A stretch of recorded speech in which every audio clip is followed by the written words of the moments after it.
Police Report. Idol, excuse me. Idol Dennis, please come in.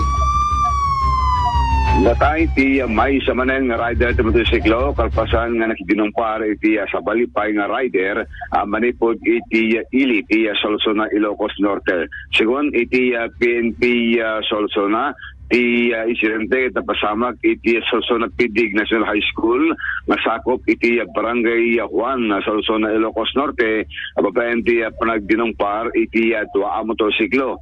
Ti motosiklo dating turong iti 6 years old estudyante nawan ti driver's license nga residente barangay Bubuo Solsona iti intong ati sa balibay nga motosiklo ket inturong met iti agtawan 37 nasawaan ken may nga Manalon nga taga barangay Barcelona Solsona, Ilocos Norte.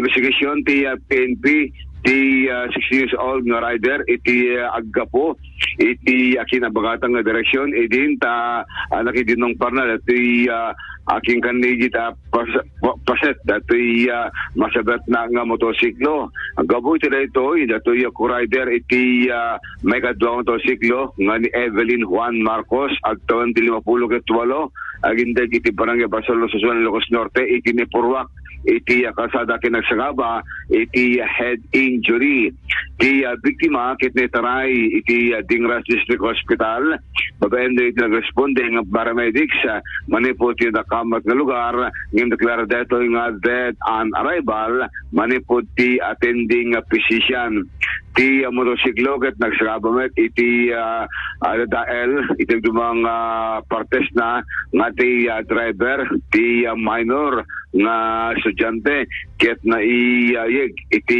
DSWD para palang kanatoy investigasyon. Sigon ti PNP manariman iti panagsarilat sa mga partido kalpasan ti disgrasya nga nakainaigan iti menor de edad nga estudyante manipod mutlaeng iti ilit ti Solsona, Ilocos Norte.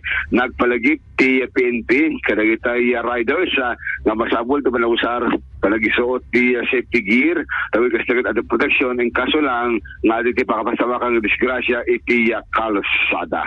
Damag palang manipod ti PNP Solsona, Idol Dennis Alipio, Tatak IFM.